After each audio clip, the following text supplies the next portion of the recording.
விருச்சிகம் சப்போர்ட் பண்ணுதுங்கிறத பார்த்தோம். இப்ப அடுத்து நாம பார்க்க இருக்கக்கூடிய நிலைப்பாடு என்ன அப்படின்னா, காலபுருஷ தத்துவத்தின் அடிப்படையில விருச்சிகத்துக்கு என்னென்ன பாவக தொடர்பு இருக்கு அப்படிங்கறத பார்த்துட்டு, விருச்சிக லக்னத்தை சார்ந்தவர்களுக்கு பொதுவான பலன்கள் என்னங்கிறது மட்டும் ஒரு சில வார்த்தைகள் நம்ம பார்க்க போறோம். விருச்சிக லக்னத்துக்கு லக்னாதிபதி 6ஆம் அதிபதி வந்துடுறாராம். விருச்சிக லக்னத்துக்கு லக்னாதிபதிக்கு 6ஆம் பாவக தொடர்பு இருக்கும். அப்ப விருச்சிக லக்னத்துக்கு லக்னாதிபதி 6ஆம் பாவ தொடர்பு இருக்கிறதுனால பொதுவா அவருக்கு உத்தியோகம் நல்லது. உத்தியோகம் என்பது அவருக்கு நல்லது. ஆமா, லக்ன பலன்கள் அப்படி போட்டுக்கோங்க. அதாவது அவர் போய் ஒரு ஓனரா வச்சீங்கன்னா கூட அவர் என்ன பண்ணுவாரு, ஓனர்ங்கிற நிலையை தாண்டி ஒரு லேபர்ங்கிற நிலையில தான் செயல்படுவார். அப்ப உத்தியோகத்தை காட்டிலும் உத்தியோகம் அவருக்கு என்ன ஆகும், வேலை அப்படிங்கிறது அவருக்கு சிறப்பா இருக்கும். 1-6 தொடர்பு இருக்கிறதுனால இயற்கையிலேயே இவர் ஒரு மருத்துவர். ஒண்ணு இவர் மருத்துவர் அல்லது நோயாளி.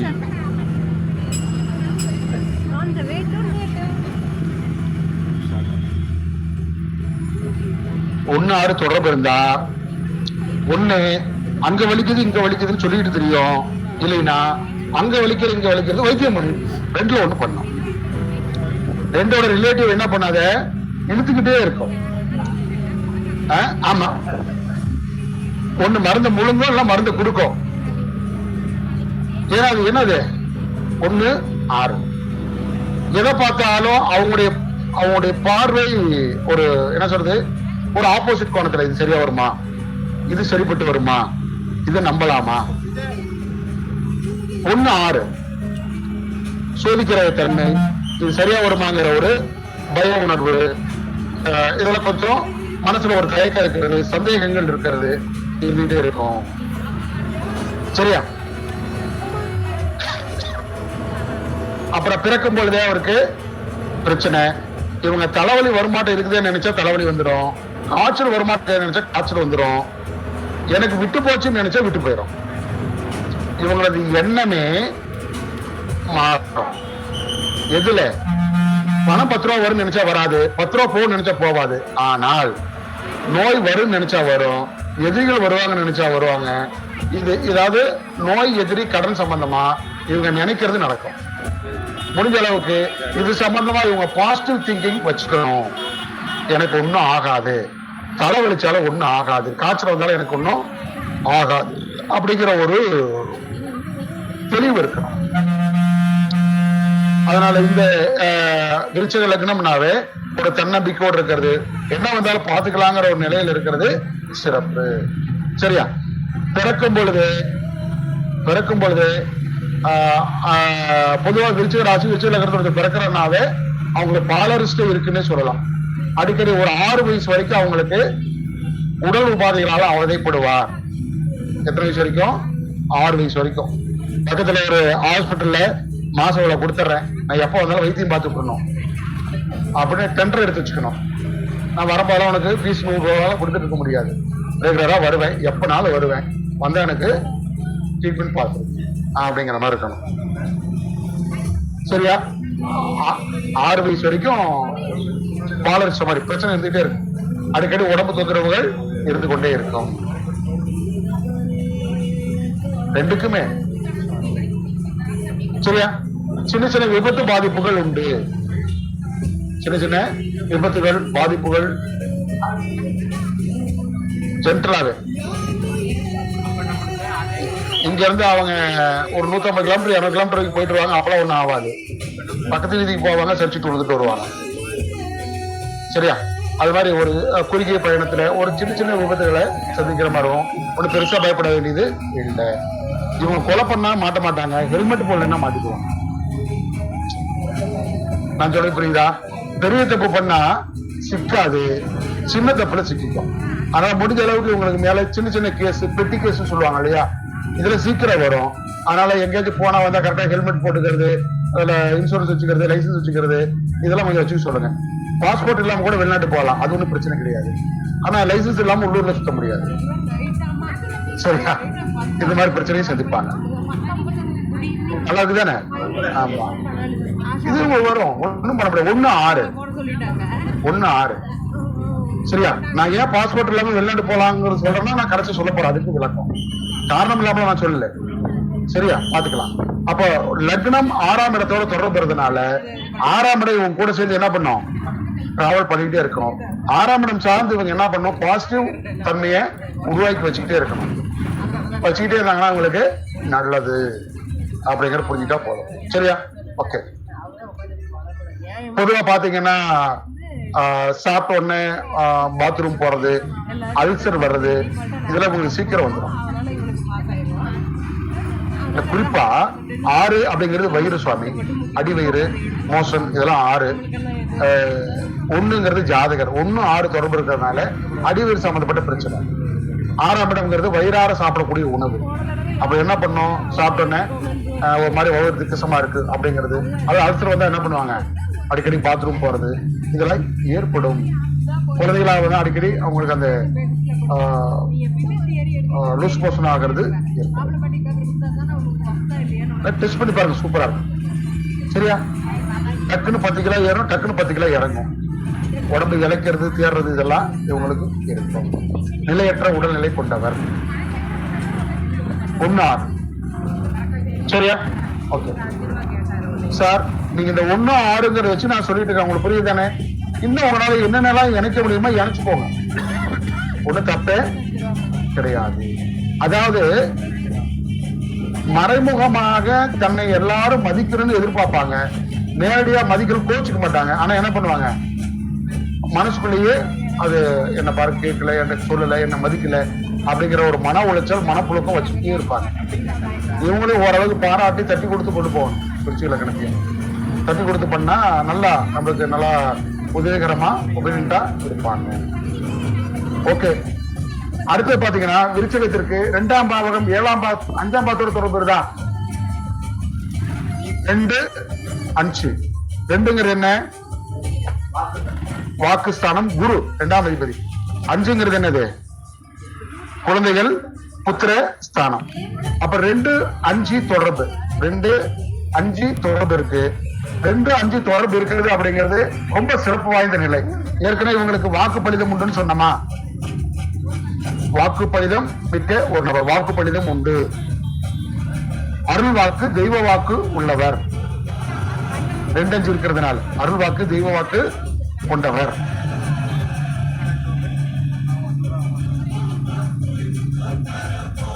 சரியா? இவங்களை பொறுத்த வரைக்கும் இந்த அழுக்கு நோட்டு, இந்த சில்லற நோட்லாம் இருந்தா உங்களுக்கு பிடிக்காது. நல்ல செலவு நோட்டா இருக்கணும்.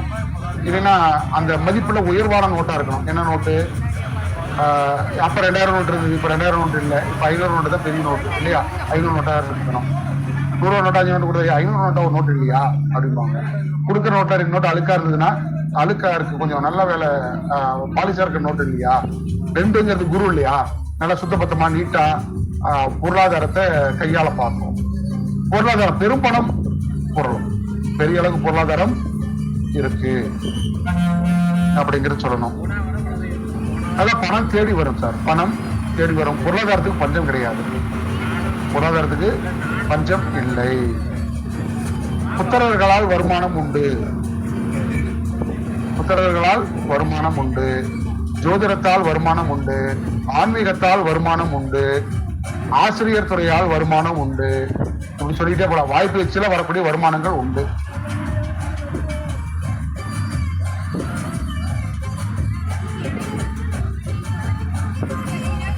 சரியா? பூர்வீக வகையில வருமானங்கள் உண்டு. 5ங்கிறது பூர்வீகமா? பூர்வீகம் சார்ந்த வருமானங்கள் உண்டு. குழந்தைகள் சார்ந்த வருமானங்கள் உண்டு. ஆன்மீக சம்பந்தப்பட்ட வருமானங்கள் உண்டு. இதெல்லாம் நீங்க என்ன எடுத்து சொல்லிட்டே போயிட்டே இருக்கலாம். சரியா?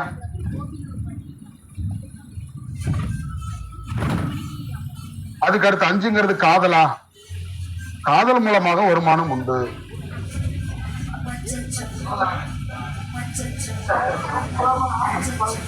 ஒருத்தருக்கு செலவு, ஒருத்தருக்கு வரவு இல்லையா? இது வரவு பார்ட்டி. லவ் பண்ணிட்டு வாங்கிக்குவாங்க சார். ஒருத்தருக்கு செலவு, யாரோ ஒருத்தர் செலவு பண்ணுவாங்க, ஒருத்தர் அனுபவிப்பாங்க இல்லையா? இவங்களுக்கு 2 5 இவங்களுக்கு வரும். சரியா? 5 12 இருக்கு இல்லையா? அவங்கதான் செலவு பண்ணுவாங்க காதலுக்கு. சரியா? என்ன போங்க.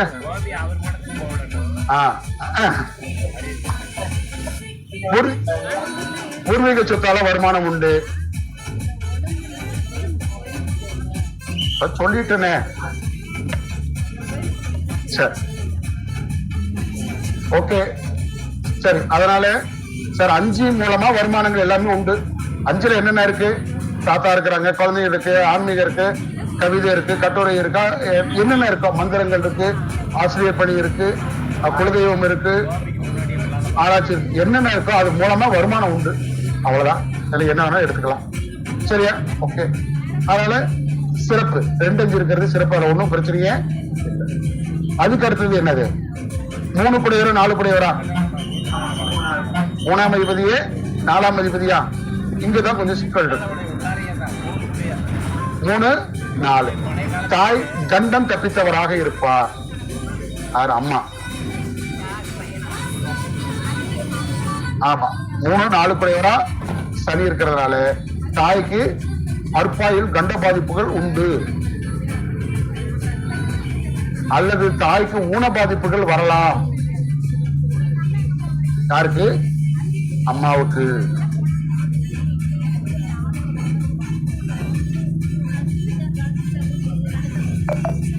அம்மாவுடன் பிறந்தவர் ஒருவர் இறந்திருப்பார் சின்ன வயசுலயே. தாய் கூட நெருக்கமா பிறந்தவங்க.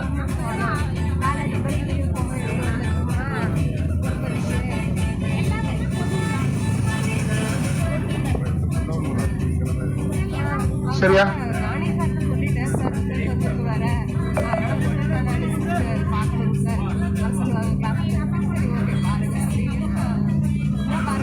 இந்த 3 4 அப்படிதான் சொல்றோம். சரியா? ஓகே. விருச்சிக லக்னம்னாவே 3 குடையவர் 4 குடையவர். சரி, விருச்சிக லக்னம்னாவே 3ஆம் அதிபதி சனி 4ஆம் அதிபதி சரியா? அப்ப 4ஆம் இடத்தை பாதிக்கும். 4ஆம் இடத்தை பாதிக்கும். இந்த ஜாதகர் பிறந்த உடனே என்ன பண்ணுவாங்க? ஏதோ ஒரு சொத்தை விற்பாங்க, என்ன ஊரை மாறி போவாங்க, அல்லது ஒரு வாகனத்தை விற்பாங்க. ஜாதகர் பிறந்த உடனே சொத்து இழப்பு அல்லது வாகன இழப்பு அல்லது இடமாற்றத்தை சந்திப்பாங்க. 3 4.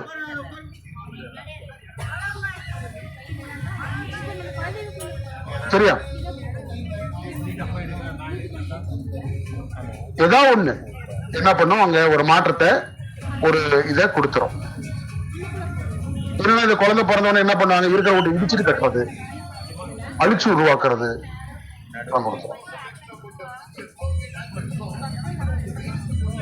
சரியா? 3 4 கூட சனி வராரா? இளைய சகோதரர் தாமதமாக பிறப்பார், லேட் ஆகும். இவருக்கு அடுத்த குழந்தை சீக்கிரம் பிறக்க வாய்ப்பு இல்லை, கொஞ்சம் லேட் ஆகும்.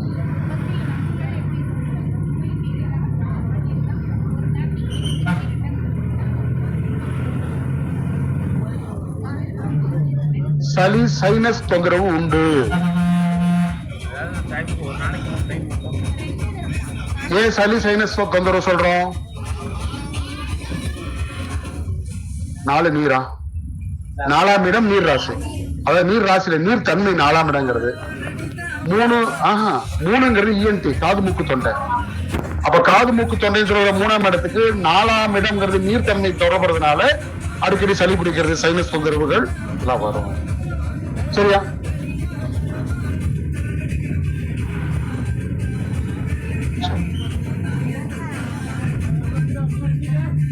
அப்ப என்ன ஆகும்? மென்மையான குரல், தொண்டையில பாதிப்பு, இதெல்லாம் வரும். குரல் மென்மையா தான் இருக்கும். 3ஆம் இடம் குரல் தானே, 3 4 சம்பந்தப்படுறதுனால மென்மையான குரல், குரல்ல கொஞ்சம் பாதிப்புகள்லாம், தொண்டை கட்டிக்கிறது. சரியா? சொத்து தாமதமாக அமையும்.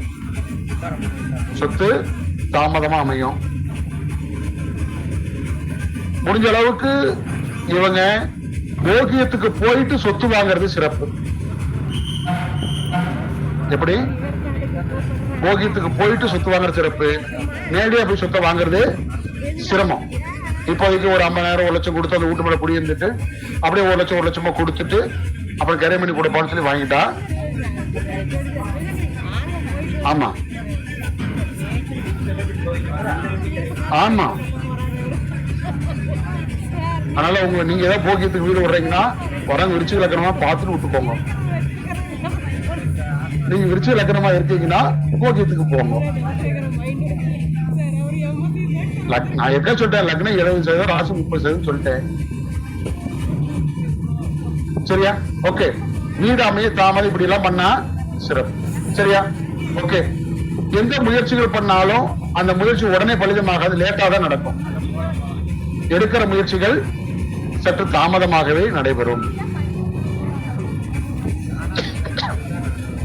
ஏது தாமதமா நடக்கும்? சனி தொடர்புங்கிறத 4ஆம் இட தொடர்பு இருக்கிறதுனாலையும் இல்லையா? சரி. அப்ப 3, 4 இது தொடர்பு பத்தி பார்த்துட்டோம். சரியா? அப்புறம் 2, 5 பார்த்துட்டோம், 1, 6 பார்த்துட்டோம். அப்புறம் வேற என்ன இருக்கு? 7, 12. சரியா? 7, 12. ஓகே. திருமணத்துக்கு பிறகு வெளிநாடு செல்வது, திருமணத்துக்கு பிறகு வெளிநாடு,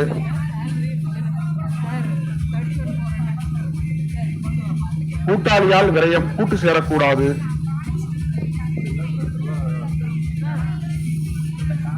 திருமணத்துக்கு பிறகு வெளிநாடு செல்வது, கூட்டாள விரயம், கூட்டு சேரக்கூடாது,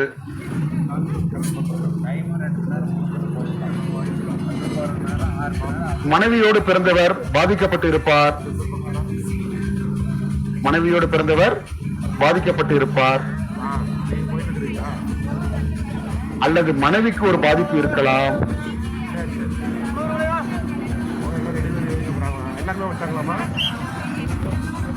கலத்தரம் தூரத்தில் அமையும். 7, 12 அப்ப கலத்தரம் எங்க அமையும்? ரொம்ப தூரத்துல கலத்தரம் அமையும்.